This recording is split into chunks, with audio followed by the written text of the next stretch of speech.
Petite prose philosophique, voire même quelque peu métaphysique. Troisième petite prose. Tout cela est garant. Depuis le temps, vous avez sans doute remarqué que je suis un observateur compulsif. Ce qui fait que je note tout dans mon petit carnet du rien pantoute. Aussi, l'autre jour, du haut de ma montagne, là où les points de fuite foisonnent, j'ai pu voir un pont d'oiseaux supporté par toute une joyeuse ribambelle de vaillants petits poilatouches. Mais c'était mirifique. En revanche, ce que je ne vous ai pas dit, c'est que la Dame Blanche, celle qui préside aux nuits des libellules, m'a déjà convoqué à la terrasse des audiences du clair de lune pour me révéler le mystère du royaume enchanté de l'amour. Aïe, aïe, aïe! Toutefois, c'est plutôt la femme de l'ombre qui, telle une Pythie, m'amena par plein de chemins de traverse vers un épidore efflorescent sous la voûte constellée d'étoiles, là où les océans électromagnétiques sont à l'origine du grand voyage initiatique. Or, M. Malocène, lorsqu'il s'est pointé sur le pont de Londres, en arrivance de la constellation du Cygne, tous les figurants de l'Actors Studio, tels des misérables fantoches, se sont servilement évertués à lui présenter toutes mes chroniques interstellaires par devers le miroir des limbes. Bien entendu que tout le syndicat des pauvres types en a râlé un bon coup. Et ce n'est que bien plus tard qu'on sut avec certitude qu'il n'arrivait pas de la constellation du Cygne. C'était une vulgaire fake news. Il arrivait en fait du lac des Cygnes. Il y a quand même une marge. Mais voilà-t-il pas que Madame Dalloway, cette vieille harpie, intriguée par tout ce ramdam, débarque tout de go devant nous, voulant ostensiblement nous rappeler que l'année dernière, à Marienbad, les passagers de la pluie lui avaient confié tous les contes gothiques de Balbise, qui, pour la plupart, font état de la plus haute solitude. Et saviez-vous aussi que le livre des leurs, avec tous ses précieux paradoxes, rend complètement caduque toute la phénoménologie de l'esprit de Hegel, et que le rapport de Brodeck, malgré toute l'horreur sacrée qui en émane, nous ramène toujours aux grosses bouffissures contrapuntiques de quelques Maharajas de pacotille.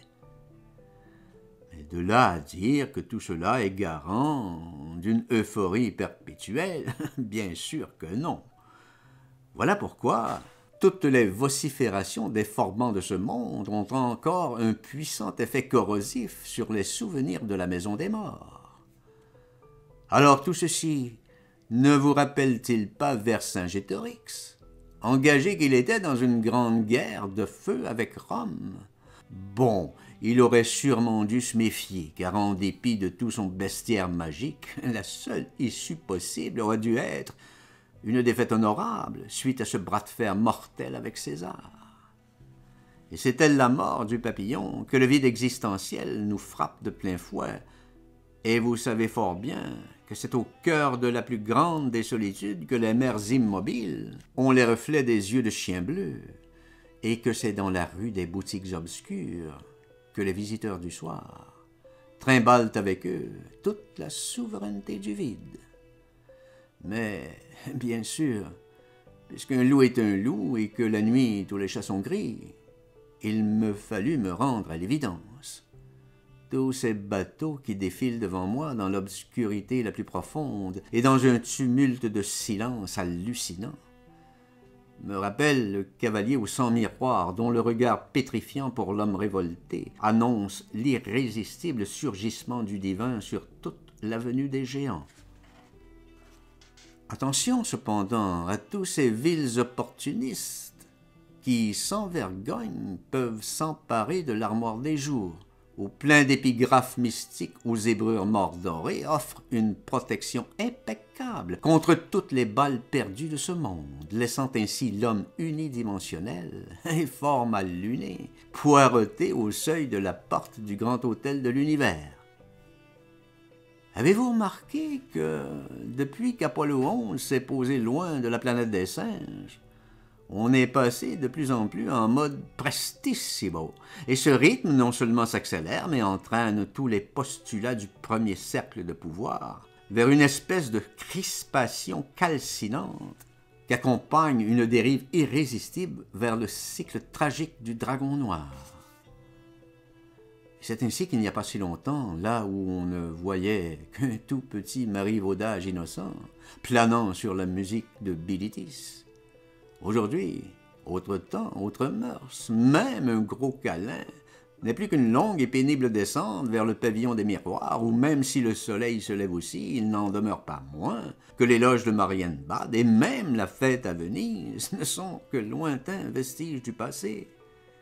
Et pourtant, oui, et pourtant, il faut bien que l'impulsion créatrice, même dans la vie d'un homme inconnu, puisse se déployer sous le 5e quartier de la Lune. Sinon, comme le disait si bien Stephen le héros par-devers Léopold Bloom, même le mystérieux Mozart ne devient qu'un peu de fumée dans le vent.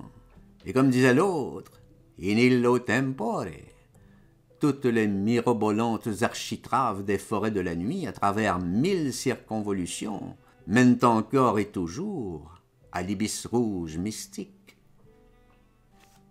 Et c'est ainsi que Moravagine, formé à l'école du Bauhaus et brandissant le terrible et percutant traité du désespoir, proclama haut et fort « Ne tuons pas la beauté du monde, car la déchirure qui en résultera nous sera fatale.